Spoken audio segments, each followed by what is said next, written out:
Oui, tout à fait, parce que ça a été très important. Aujourd'hui, on voit les efforts qu'on a fait, parce que, comme vous le savez, on a eu 2 années qui ont été très difficiles suite à des événements de crise contre la vie chère. Mais pour les chiffres de l'année 2013 sont très encourageants parce qu'on a réussi à avoir les chiffres avant la crise. Ah bah c'est excellent. Donc aujourd'hui, on est pratiquement à 53 000 visiteurs à Mayotte. Alors si je ne me trompe pas, il y a une 3e édition, le tourisme à Mamoudzou. C'est ça, qui va se passer là le mois prochain, alors pour thème l'hébergement. Alors quelle est la problématique à Mayotte sur l'hébergement? Donc on est bien à Mamoudzou, hein, ça va se passer au mois d'octobre, vous êtes au courant? Oui, tout à fait. On est à la 3e édition du salon du tourisme et des loisirs à Mayotte. Ça, c'est un salon que depuis mon élection, que j'ai pris la tête du comité en 2011, que j'ai mis en place. Donc c'était dans la continuité de la promotion de Mayotte aussi bien au niveau régional qu'au niveau national, et puis aussi faire découvrir et faire redécouvrir aussi aux résidents la richesse de la culture, la richesse de la tradition, la richesse du tourisme à Mayotte. Alors c'est le CDM qui veut dire CDTM. Voilà. CDTM, voilà. CDTM qui veut dire Comité départemental du tourisme de Mayotte. Alors pourquoi vous avez choisi comme thème la problématique de l'hébergement? Vous savez, la problématique de l'hébergement, parce qu'à Mayotte aujourd'hui on est confronté à 3 ou 4 problématiques que sont l'hébergement, l'aérien.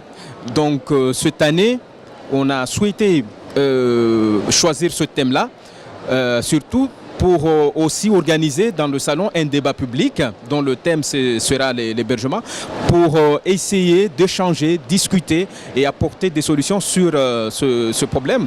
Parce qu'aujourd'hui à Mayotte on est très limité en termes de chambres, on est à 1200 lits, qui est quand même très insuffisant. Certes, on a eu des appels à projets qui ont été lancés depuis 2011, mais bon, malgré les efforts que nous, le CDTM, le Conseil général, on a fait, aujourd'hui on arrive quand même à avoir la maîtrise du foncier qui nous a énormément posé de problèmes. Donc aujourd'hui, le thème de l'hébergement, c'est vraiment pour échanger et discuter avec la population, avec les professionnels sur ce problématique-là. Alors, et le transport puisque vous venez de l'évoquer, et un petit crochet aussi à Mamoudzou. Ça se trouve où à Mayotte, moi qui viendra découvrir prochainement Mayotte? Mamoudzou, c'est la capitale. Donc vous arrivez sur Dzaoudzi, vous prenez la barge et vous débarquez directement sur Mamoudzou. L'aérien, d'ailleurs, hier, quand on a eu la visite de la ministre des Outre-mer, je n'ai pas manqué de lui saisir sur ce dossier-là, que sont, comme le président de la République, lors de sa venue à Mayotte, l'avait dit, le gros problème à Mayotte, c'est l'accès. Aujourd'hui, tant qu'on n'aura pas débloqué l'aérien, le tourisme à Mayotte, on ne peut pas le développer comme on souhaiterait le faire. Parce que, vous savez, les tarifs, c'est très élevé. Encore un autre problème aujourd'hui, on avait XL Airways qui desservait Mayotte depuis Marseille. Aujourd'hui, ils ont arrêté parce que, bon, ils ont des soucis pour atterrir, surtout en période de forte pluie. Donc, vous voyez que l'urgence de débloquer ce problème qu'est l'aérien. D'ailleurs, j'ai discuté avec la ministre et je l'ai saisi sur ces deux dossiers, l'aérien et aussi le problème des visas. Ah, vous savez, aujourd'hui, notre clientèle, c'est pratiquement La Réunion et la métropole.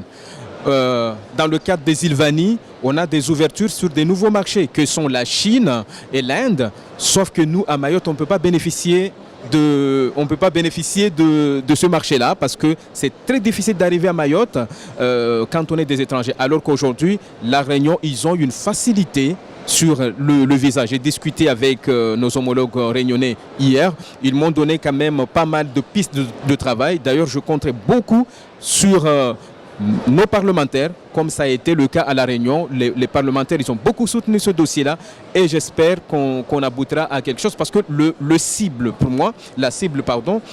c'est l'Afrique du Sud. Vous savez, l'Afrique du Sud, c'est une clientèle qui a des moyens et c'est juste à côté. Donc je trouve quand même très regrettable qu'aujourd'hui c'est un peu plus de 100 000 visiteurs à Maurice des Sud-Africains qui vont à Maurice. Et cette clientèle-là ne peut pas venir à Mayotte parce qu'il y a un souci de visa. Alors, ce qui veut dire que le tourisme d'affaires, je vous demande de regarder de temps en temps la caméra, ce qui veut dire que le tourisme d'affaires est pénalisé alors? Oui, il est pénalisé parce qu'il y a cette barrière de visa. Donc aujourd'hui, moi, je me battrai pour qu'on ait aussi cette facilité, comme La Réunion, comme dans les autres départements d'outre-mer, qu'ils ont aussi cette facilité pour l'accès pour le visa.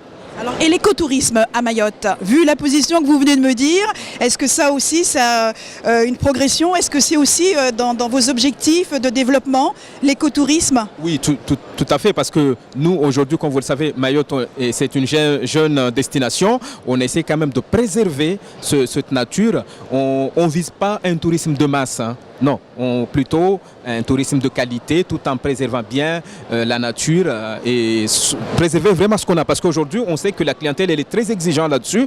Donc, on essaie de mettre en avant ces points forts qu'on a aujourd'hui et on essaie de sauvegarder ça. Et c'est une clientèle qui est fidèle malgré une destination qui reste chère. Et la nouveauté au niveau du tourisme, eh bien, c'est le golf. Alors, c'est nouveau à Mayotte?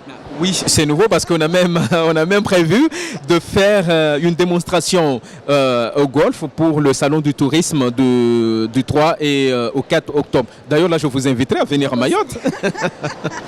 Donc, vous avez parlé de la faune, de la flore. Nous avons parlé aussi de l'environnement. Alors, qu'est-ce que devient l'eau à Mayotte? Est-ce que l'eau aussi, c'est une problématique, l'eau? Oui, c'est une problématique, mais bon, on essaie de travailler parce que, vous savez, aujourd'hui, à Mayotte, on essaie de faire l'assainissement. Donc, dans certaines zones, ce n'est pas encore vraiment au point. C'est pour cela, bon, on met vraiment un coup d'accélérateur pour que tous nos plages soient vraiment dans un état correct pour ne pas qu'on ait des eaux très usées qui se déversent directement sur les plages. C'est l'urbanisme, là. Voilà, tout à fait, c'est l'urbanisme. Parce que vous savez, notre produit d'appel, c'est le lagon. On a un des plus beaux et plus grands lagons de Mayotte. Donc, on essaie vraiment de préserver cette richesse-là. D'accord, ce lagon bleu, corallienne, qu'on dit. Tout à fait, oui. Ouais. Alors, dites-moi, au niveau du tourisme, le tourisme quand il vient, alors mis à part ce qu'on vient d'évoquer, au niveau des voyages, des paysages et de l'urbanisme, quelle est cette richesse et le secret de Mayotte? Parce qu'on dit Mayotte, l'île au bout du monde. Mayotte conserve ses traditions et ses langues. Donc il y a le mélange bantou et malgache. Oui, Mayotte, vous savez, quand vous cherchez cette authenticité, ça c'est Mayotte. Parce que Mayotte, c'est vraiment cette richesse-là de la culture, de mélange de l'Afrique, de l'arabe, de la métropole. Et ça, vous savez, c'est dans un cadre de vie, mais vraiment, tout se mélange très très bien. On a la religion musulmane, on a la religion chrétienne, mais il n'y a jamais de chichi entre cela. C'est vraiment un cadre de vie paisible. Donc on a la culture, on a les traditions. D'ailleurs, même dans le salon du tourisme du mois d'octobre, là, on met vraiment en avant cette richesse-là. Il y aura des danses traditionnelles, il y aura des masques de beauté qu'on dit le msinzano. Mais d'ailleurs, si vous venez à Mayotte, on va vous faire un masque de beauté. Je ne sais pas si vous avez déjà vu les femmes mahoraises là, qui sont avec leur masque de beauté. Voilà, des petits tatouages, voilà, des petits pointillés. Alors pour terminer, parce que c'est vrai qu'on a fait un super voyage sur l'île secrète au bout du monde, on revient à la 36e édition de Top Reza. Pour terminer, alors vos impressions et ce que vous demande ce public pour découvrir Mayotte. Et j'en termine là et à très bientôt. Pour le salon Top Reza, vous savez, c'est très important comme c'est un salon professionnel. Donc là, nous, on est venu, le comité de tourisme, il est venu avec des professionnels que sont Baobab Tour, on a le jardin maoré pour l'hôtel, on a les loueurs de voitures Europcar. Donc c'est très important parce que c'est là où les contacts directs se font avec les agences de voyage, avec les tours opérateurs. Donc ça a été très très enrichissant, ça a été très positif. Il y a eu beaucoup de contacts, surtout hier, quand j'ai échangé avec les professionnels ce matin. Hier, on a eu quand même des contacts très très sérieux et je pense que là, ça va beaucoup se concrétiser. Merci beaucoup. C'est moi qui vous remercie.